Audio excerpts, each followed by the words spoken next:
আমার প্রতিদিনের basic cleaning routine ছোট ছোট কিছু অভ্যাসই পারে ঘরকে নিট অ্যান্ড ক্লিন রাখতে। রাধে রাধে বন্ধুরা, কেমন আছো তোমরা সবাই? আশা করি ভীষণ ভালো আছো, আমরাও কিন্তু খুব ভালো আছি। আজকে হচ্ছে বুধবার, তোমাদের সাথে নিয়ে আজকের ব্লগটা শুরু করছি। সাথে থাকো, আজকের ব্লগটা তোমাদের খুব ভালো লাগবে। এই যে কালকে রাতে এখানে পড়াশুনো করেছিল বাবান, তো যাই হোক বাবানের পাপা পড়িয়েছিল। এই ঘরে বেশি পড়ানো হচ্ছে, যেহেতু ওই ঘরটাতে আমি থাকি, তো একটু ফোন দেখা হয়, কতক্ষণই বা চুপচাপ বসে থাকবো। আর পড়াশোনার মধ্যে কথা বলাটা বাবানের পাপা একদমই পছন্দ করে না। যদি ওর সাথে কোনো বিষয়ে গল্প বা আলোচনা করি, ও পড়াশোনার সময় একদম পছন্দ করে না, প্রচণ্ড রেগে যায় সেই বিষয়ে যদি কোনো বিষয়ে আলোচনা করে থাকি। তো চুপচাপ কতক্ষণ বসে থাকবো, ফোন দেখি তখন বসে বসে, তো সেই কারণে ফোন দেখলেও আবার রেগে যায় যে কেন ফোন নিয়ে বসছি ও পড়াশুনোর মাঝখানে। তো সেই জন্য হচ্ছে আমরা ওই ঘরেই চলে এসেছিলো কালকে পড়ানোর জন্য।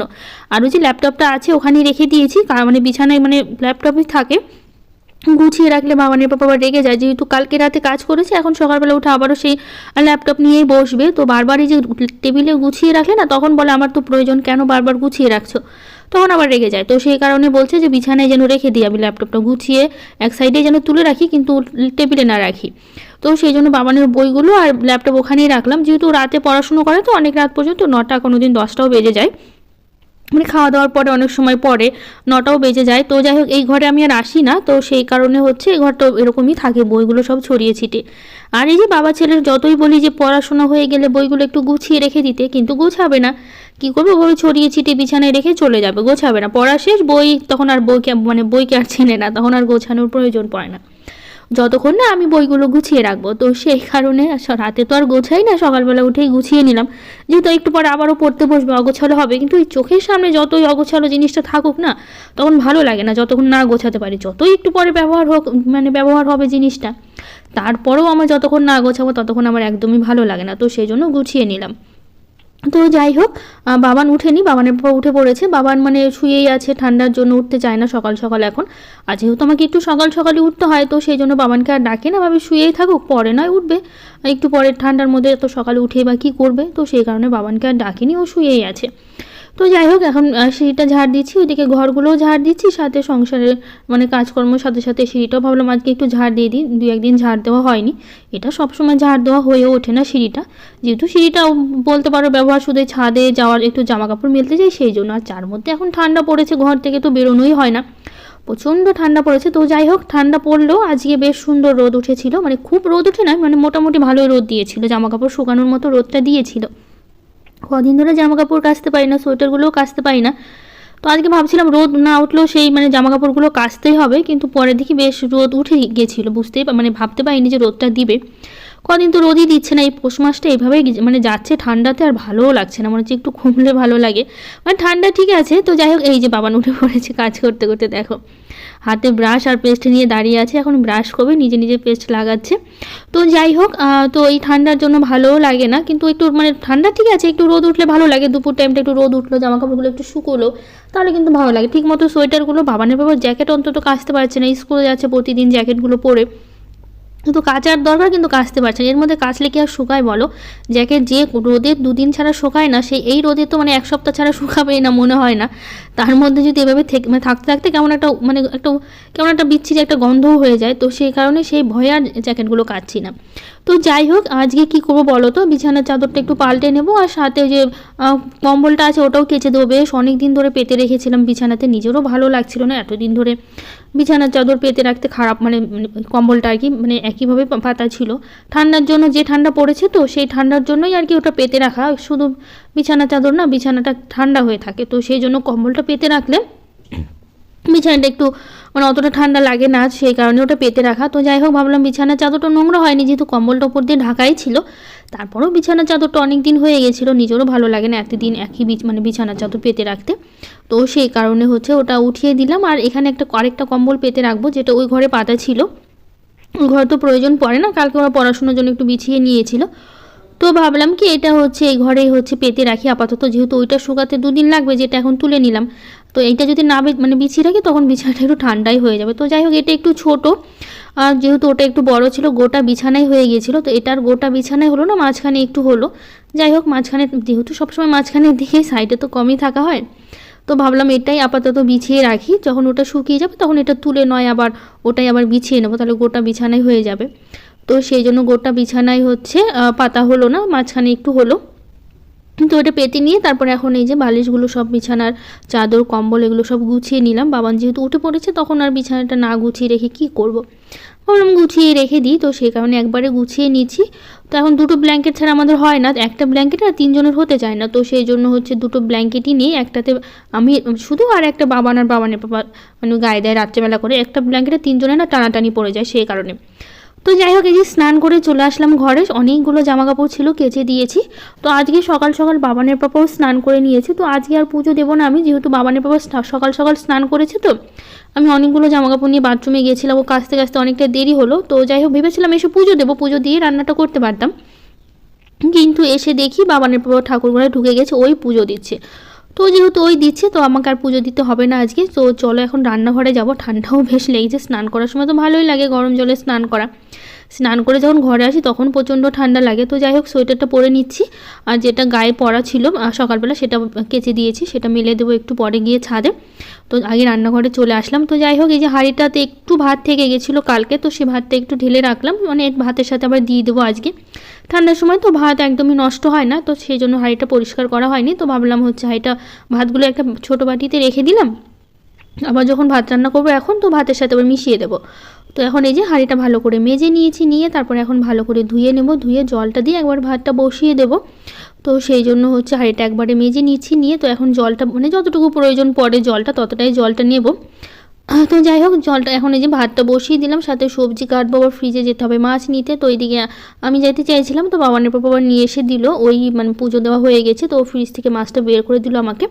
তো এখন চালটা ধুয়ে নিচ্ছি, চালটা নিয়ে আসলাম, চালটা ধুয়ে একবারে হচ্ছে দিয়ে দেবো হাঁড়িতে, জলটাও গরম হবে সাথে ভাতটাও হয়ে যাবে। তো মাছে আমি লবণ হলুদ মাখিয়ে রেখেছি। তো এখন এই যে চালটা দিয়ে দিচ্ছি, একবার মাছের ঝোল করে নেবো আজকে, মাছের ঝোল করব আর একটু বাঁধাকপি করব, শাক করব। তো বাঁধাকপিটা বেশ অনেক দিন ধরে ফ্রিজে ছিল, আর ফ্রিজে এখন যে ঠান্ডা পড়েছে তার মধ্যে এখন ফ্রিজে কিছু রাখলে না একদম বরফের মতো হয়ে যাচ্ছে সব জিনিস।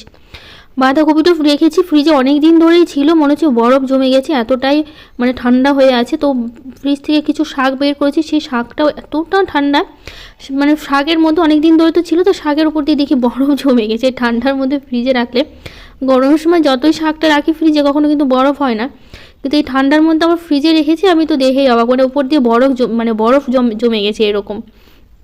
তো যাই হোক বেশি মাছ ছিল না, কটাই মাছ ছিল, তো সেই মাছগুলো বের করে নিয়েছি, মাছগুলো ভালো করে উল্টে পাল্টে ভালো করে ভেজে নেব, আর সাথে কাজগুলোও করে নেব। তো এইদিকে বাবানের পাপা আজকে বাবানকে পড়াতে বসে আমার সাথে আবার টুকটাক কাজ করা শুরু করে দিয়েছে। পুজো দিল, ফ্রিজ থেকে মাছ বের করে দিল, এখানে দাঁড়িয়ে দুধ ছিল, দুধটা আবার ছেঁকে নিয়েছি, ওই দুধটা গরম করবে বাবানকে দেবো সকালবেলা। তো সেই কারণে ওই দুধটা হচ্ছে গরম করছি। এদিকে আমি মশলাটা করে নিচ্ছি মাছের জন্য, মাছের ঝোলের জন্য যা যা মশলা লাগে সবটা একবারে দিয়ে পেস্ট করে নিচ্ছি। আর এদিকে বাবানের পর দুধটা ছেঁকে দেবে, দুধটা বসিয়ে দেবো, মানে ভাতটা হয়ে যাক তারপর দুধটা হচ্ছে গরম করে নেব। তো সেই জন্য আর দুধটা হচ্ছে রেখে দিলাম আপাতত। তো এইদিকে হচ্ছে আমি মাছটা ভালো করে ভেজে নিয়েছি, নিয়ে তারপর কড়াইতে দিয়ে দিয়েছি আলুগুলো হচ্ছে ভাজা হোক। আর এইদিকে দেখো ফ্রিজ থেকে আমি এই যে বললাম না শাকগুলো বের করি, ওপর দিয়ে বরফ জমে গেছে ছোট ছোট, মানে একদম মানে ভেতরেগুলো হয়নি কিন্তু ওপরের দিকে না সুন্দর একদম বেশ বরফ জমে আছে, ভালোও লাগছিল দেখতে।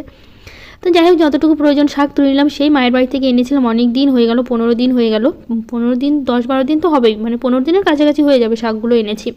তখন থেকে ফ্রিজে আছে, আরও 2-3 দিন খাওয়া যাবে, অনেকগুলো শাক বথুয়া শাক নিয়ে এসেছিলাম। আর এইদিকে আবার বাবানের বাবা একটু কাজ সেরে আবার চলে গেল বাবানকে পড়াতে, ও ল্যাপটপ নিয়ে বসে আছে, আর বাবান তো পড়ছে, দুজনে মিলে মানে বাবানকে পড়াচ্ছে বাবানের পাপা, আর ওইদিকে ওর কিছু অফিসের কাজ আছে, আর বাবানেরও কিছু কাজ বসে বসে করে দিচ্ছে। তো যাই হোক এদিকে ভাতটা প্রায় হয়ে এসছে, আর একটু পরে ভাতটা নামিয়ে নেবো। তো সেই জন্য ভাবলাম এইদিকে মাছের ঝোলটা ততক্ষণে করে নিই। এদিকে মশলাটা পেস্ট করে নিয়েছিলাম, দিয়ে ভালো করে কষিয়ে নিচ্ছি। আর এদিকে আমি বাঁধাকপিটা কেটে নিচ্ছি, বাঁধাকপিটা না একদম জমে গেছে, আর ধরে যে আমি কাটছি এত কষ্ট হচ্ছে, ঠান্ডায় হাতগুলো একদম জমে যাচ্ছে, মানে ধরে কাটা যাচ্ছে না, এতটাই ঠান্ডা লাগছে মানে বাঁধাকপিগুলো যখন ধরে কাটছি আমি। তো যাই হোক এদিকে বাঁধাকপিগুলো কেটে নিই, আর এদিকে মাছটাও হচ্ছে, আর শাকটা আমি জলের মধ্যে ভিজিয়ে রেখেছি যেহেতু বরফ জমে গেছিলো ওপর দিকটা সেই জন্য। এইদিকে সবজিটা কাটা হয়ে গেলে তারপর পরে আমি শাকটা ধুয়ে আবার কেটে নেব। তো এইদিকে বেশ অনেকক্ষণ ধরে মশলা কষিয়ে নিয়েছি, আর পাশে আমি দুধটা বসিয়ে দিয়েছি, যেহেতু ভাতটা আমার হয়ে গেছে সেই কারণে। ওদিকে দুধটা হচ্ছে, দুধটা গরম হলে বাবানকে দিয়ে দেবো। আর এইদিকে মাছের ঝোলের মশলা কষানো হয়ে গেছে, এর মধ্যে দিলাম হচ্ছে জল। যেহেতু পাশে দুধটা বসানো ছিল তো সেই জন্য আর গরম জল দেইনি, আজকে দিলাম ঠান্ডা জলই দিয়েছি, কারণ হচ্ছে পাশে দুধটা গরম হচ্ছিলো। তো এদিকে আলুগুলো দিয়ে ঢেকে রাখবো, এদিকে হচ্ছে মাছের ঝোলটা হোক, আর এদিকে ভাবলাম ততক্ষণে শাকটা করে নিই। তো যেহেতু বেগুন দিয়ে শাকটা করবো, এগুলো সব কেটে রেখেছিলাম আগে থেকেই, আমি বেগুন কেটে লবণ হলুদ বেশ ভালো করে মাখিয়ে নিয়েছিলাম। তো এখন দেখো বেগুনটা ভালো করে তুলে নেব, এখন আমি লাল লাল করে ভালো করে ভেজে নিয়েছি। এর মধ্যে একটু তেল দিয়ে কালো জিরে আর হচ্ছে লঙ্কা ফোড়ন দিয়ে এর মধ্যে দিয়ে দেবো হচ্ছে বথুয়া শাকগুলো। বথুয়া শাকগুলো একটু হালকা লবণ দেবো, লবণ দিয়ে ঢেকে দিলে কিন্তু বথুয়া শাকটা খুব ভালো করে সেদ্ধ হয়ে যাবে। তো সেই কারণে এদিকে বথুয়া শাকগুলো দিয়ে ভালো করে এখন ঢেকে দেবো। এদিকে প্রায় মাছের ঝোলটা আমার ফুটে উঠেছে, এর মধ্যে এখন মাছের ঝোলের মধ্যে দিয়ে দেবো হচ্ছে মাছগুলো দিয়ে, ওটা মাছের ঝোলটা হচ্ছে আমি ঢাকা দিয়ে আরও কিছুক্ষণ রাখবো, রেখে আরও কিছুক্ষণ ফুটিয়ে নিলে কিন্তু আমার মাছের ঝোলটা হয়ে যাবে। শুধু এখন বাঁধাকপিটা বাকি আছে। ওইদিকে বাবানের বাবা আজকে কাজ করছে, একটু ব্যস্ত। বাবানের বাবা বললো তুমি বাবানকে স্নান করিয়ে দাও। আমি যেহেতু বাবানের বাবা সকালবেলায় স্নান করে নিয়েছে আজকে, এই সময়টা স্নান করো যাতে বাবা ছেলে দুজনে একসাথে স্নান করে একসাথে স্কুলে বেরিয়ে যায়। কিন্তু আজকে বাবার স্নানটা যেহেতু সকালবেলা করে নিয়েছে, তো আমি আবার গরম জলটা বসালাম। এদিকে আবার বাঁধাকপিটা এখন বসাবো, বাঁধাকপিটা বসিয়ে তারপর আবার যাব বাবানকে স্নান করাতে। ওকে একটু স্নান করাতে সময় লাগে ঠান্ডার জন্য, তো ও মানে স্নান করতে পারে নিজে নিজে, ঠান্ডায় কী করে ঠিকমতো গায়ে সাবান দেবে না, আমি মানে দিবি অল্প, কিন্তু তাড়াতাড়ি করে স্নান করে চলে আসবে, ঠিকমতো স্নান করে না ঠান্ডার জন্য। তো সেই কারণে ঠান্ডার সময়টা ভালো মুখে একটু মাঝে মধ্যে স্নান করে দেবো সাবান দিয়ে ঘষে ঘষে। তো সেই জন্য সাবান শ্যাম্পু দিয়ে স্নান করাবো দেখে আমি বাবানকে বললাম তোমাকে স্নান করতে হবে না, আমি স্নান করিয়ে দেবো। তো সেটার জন্য বাবানও রাজি হয়ে গেল। তো যাই হোক এদিকে শাকটা নামিয়ে আর বাঁধাকপিটা দিয়ে অনেকক্ষণ যেহেতু ঢাকা দিয়ে রাখতে হবে বাঁধাকপিটা, তো সেই কারণে ভাবলাম কি তাহলে বাঁধাকপিটা ঢাকা দিয়ে রেখে দিই, তো একটু সেদ্ধ হোক, আর ওইদিকে আমি বাবানকে স্নানটা করিয়ে নেব। তো যাই হোক কিছু দিদিভাইরা কমেন্ট করেছে, ওদের কমেন্টগুলো পড়ে নিই। সিম্পল লাইফ উইথ দিয়া দিদিভাই বলেছে, দিদিভাই তোমার ভিডিও আমি হাওড়া থেকে দেখছি, খুব ভালো লাগে তোমার ভিডিও। থ্যাংক ইউ দিদিভাই, তোমাকে অনেক ভালোবাসা।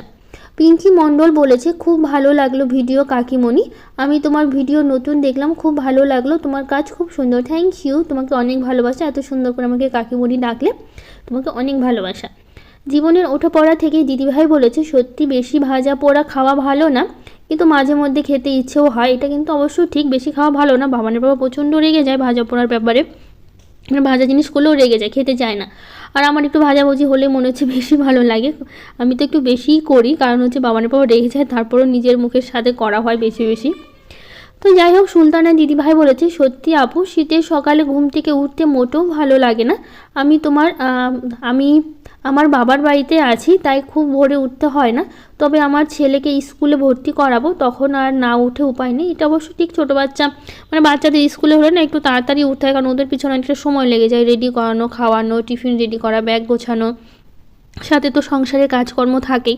তো সেই কারণে তো যাই হোক দেখো বললাম না রোদ উঠেছে বেশ সুন্দর, দেখো এখন কিন্তু মোটামুটি হচ্ছে 9টা মানে 9টা 9:30 বাজে এখন, বেশ সকাল সকালই বেশ সুন্দর রোদ দিয়েছে। তো ভাবলাম ভালোই হলো, আজকে সোয়েটারগুলো কেচে দিয়েছি, রোদ উঠে বেশ ভালোই করলো, তো সেই জন্য আর দেরি করলাম না, ভেবেছিলাম রোদ না উঠলে একটু পরে জামা কাপড়গুলো মেলবো। তো দেখি সকালবেলা রোদ উঠেছে, আমি দৌড়ে চলে এসেছি ছাদে, মানে বাঁধাকপিটা ঢাকা দিয়ে যে আগে জামা কাপড়গুলো মেলি, তারপরে পরে কাজগুলো সারবো, কারণ যে রোদ উঠেছে এই রোদ আর পাওয়া যাবে না এখন, মানে রোদেরই এখন অভাব, মানে খুব মানে ভাগ্য করে মনে হচ্ছে এখন রোদের জন্য অপেক্ষা করতে হচ্ছে। তো যাই হোক রোদও আছে সাথে হাওয়াও আছে, জামাকাপড়গুলো শুকিয়ে যাবে, সময় লাগবে না, আর হাওয়ার জন্য জামাকাপড় একটু ক্লিপগুলো লাগিয়ে রাখতে হচ্ছে।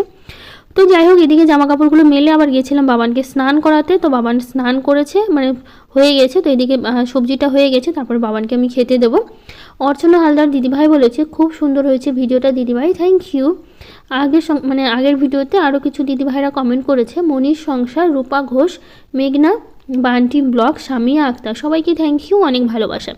তো যাই হোক যেহেতু রান্নাবাড়ি হয়ে গেছে বাবানকে আমি দিয়েছি খেতে, ওটা ভাতটা বেড়ে দিয়ে তারপরে হচ্ছে এইদিকে আমি ওভেনটা ভালো করে পরিষ্কার করে নিচ্ছি। তো ওভেনটা পরিষ্কার করে নিয়ে তারপরে হচ্ছে আমি এখনও খাইনি, একটু পরে খাবো, বাবানের পাপাকেও দিয়ে দিয়েছি যেহেতু সময় হয়ে গেছিলো স্কুলে বেরোনোর।